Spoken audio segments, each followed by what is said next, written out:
Gautam Adani, the richest person in Asia. Gautam Adani, an Indian businessman who made his fortune in shipping and coal production, has officially passed Jeff Bezos to become the world's second richest person. Gautam Adani is a polarizing figure in India, with some viewing him as the Rockefeller of the country, who has played a pivotal role in India's economic growth, lifting millions of people out of poverty through his industrial empire.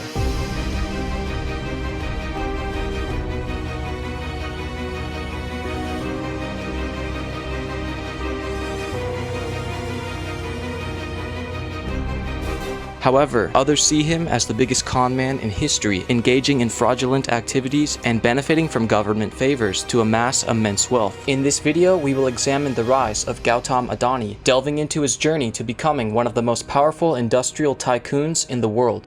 In 1981, Gautam Adani left college to assist his elder brother in reviving a plastic manufacturing firm that he had acquired in their home state of Gujarat. Upon learning that the PVC supply in India could not meet the demand of his brother's company, Gautam began importing and selling PVC to other businesses, and in 1988, he transformed this into a full-fledged business called Adani Group. He diversified his operations and began exporting goods from India. In the early 1990s, India liberalized its economy, resulting in strong economic growth, which played a role in Adani's rapid rise. With the relaxation of political restrictions in India, the state of Gujarat identified the potential for economic growth through the expansion of its ports. In order to accelerate the development process, the state entered into joint ventures with private companies to construct these ports. Adani, facing obstacles and delays at his principal Kandla port, assumed the task of constructing one of these ports, known as Mundra. The Mundra port officially opened for business in 1998, offering deeper waters that could accommodate larger ships and shipments than any other port in the region. The establishment of Mundra port paved the way for Gautam Adani to broaden his horizons by entering the coal trading sector in 1999. In 2000, Adani expanded his empire by entering the food industry. He joined forces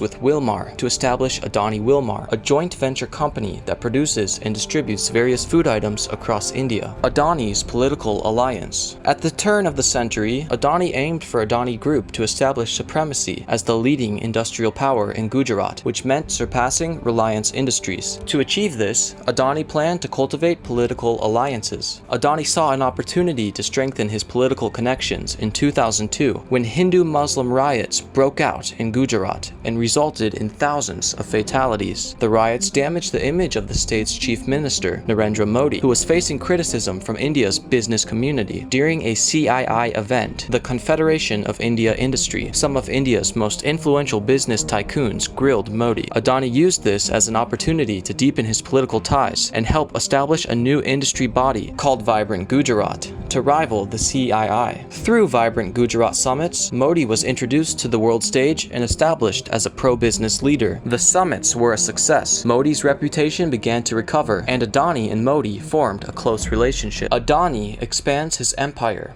In 2003, the Adani Group began using some of the coal it imported to venture into yet another new industry, thermal power production. In 2006, Adani had grown to become the largest importer of coal in India. It continued its aggressive expansion into the coal industry by acquiring large coal mines across the globe in the following years. In 2014, Adani Power had become the largest private power provider in India. This same year, Adani Group generated nearly $10 billion in annual revenue. During Narendra Modi's tenure as the Prime Minister of Gujarat from 2002 to 2014, the Adani Group's rapid rise contributed to a 550% increase in the state's GDP. The impressive GDP growth in Gujarat surpassed that of most other states in India. Due to the rapid economic growth of the state during his tenure, Narendra Modi's reputation was at an all-time high. In the run-up to the elections for the Prime Minister of India, Modi was anointed as the prime ministerial candidate by the Bharatiya Janata Party. He campaigned on the growth of Gujarat under his leadership as an economic model he could implement across India. Modi emerged victorious in the election and became the most powerful man in India's government. When Modi assumed his position, he traveled from Gujarat to India's capital in Adani's private jet, emphasizing their close relationship.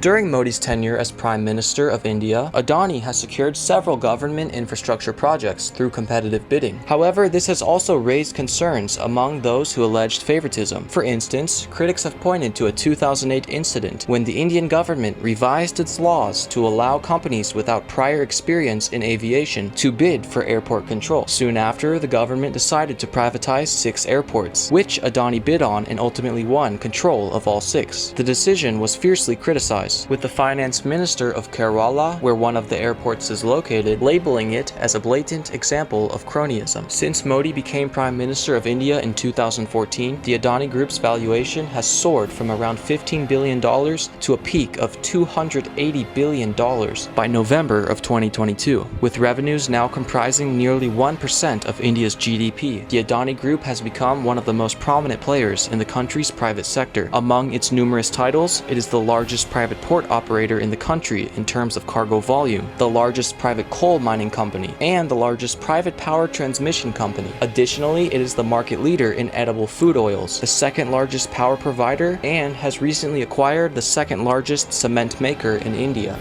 Recently, Hindenburg Research cast doubts on Adani's meteoric rise, alleging their involvement in the largest corporate fraud in history, leading to the group's valuation plummeting to around $90 billion. Time will tell what action, if any, the Indian government will take against Adani Group. It's worth noting that shady business practices are not limited to India. The United States has its fair share of businessmen with questionable ethics, such as Michael Milken, the most powerful financier of the 1980s, who served time in jail for securities fraud. To learn more about Milken's story, click on the screen and watch my video.